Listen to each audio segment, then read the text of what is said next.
welcome to day 4 of my 12 days of Christmas video series. Today is pajama day and I'm here with Hank again, and I want to talk about getting support in your infertility journey and kind of different places to go and the real highlights of those places, and not downfalls, but just something to be aware of with each of the sections. So I have 4 sections to go to. The first one is online. Like, I found the infertility subreddit and for me the POF life subreddit. There's also,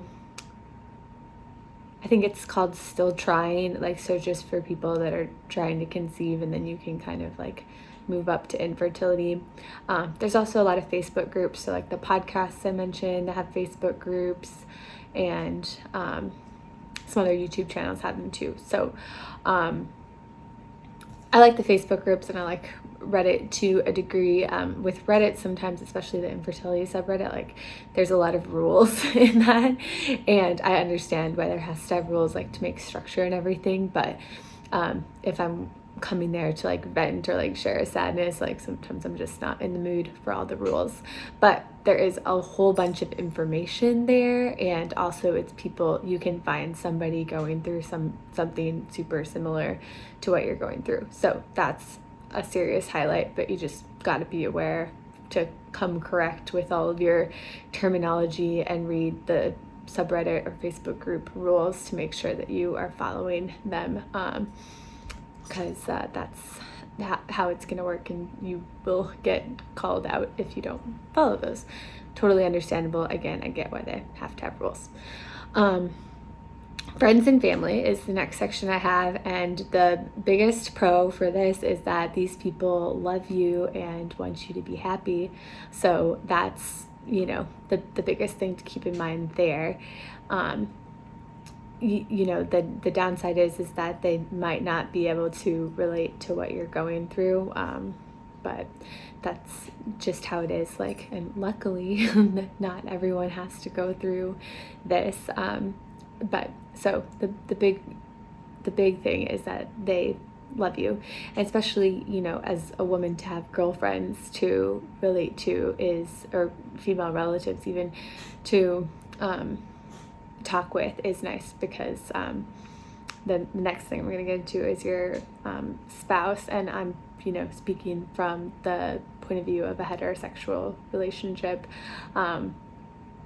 because the spouse has the same thing in common with your friends and family. They love you, and they're in this with you. But men are like waffles and women are like spaghetti. Like, men can compartmentalize more easily than a woman can. So like, if we get bad news with something IVF or fertility related, I get more emotional about that than my husband does. My husband said, oh, there's a 16% chance that this is going to happen, so I understand that, and that sucks, but we can move on. And I mean, I get that, and he's right, but it's just not that simple for me.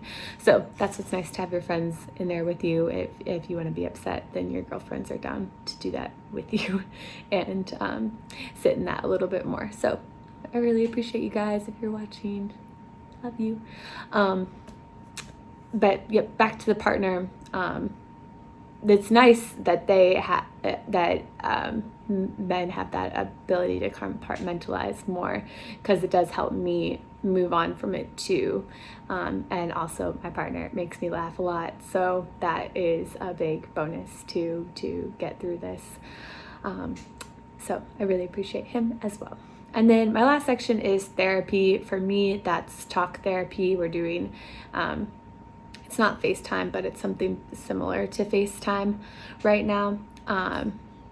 And that's super helpful, but therapy can also be, something religious. It can mean a lot of different things to different people. So whatever self-work that you're doing can really help change your mindset and perspective and help you feel better about that, and get support through your journey. So those are the 4 things I want to share about. I really appreciate your input. If you want to comment or DM me on Instagram about it, I'm open to all of that.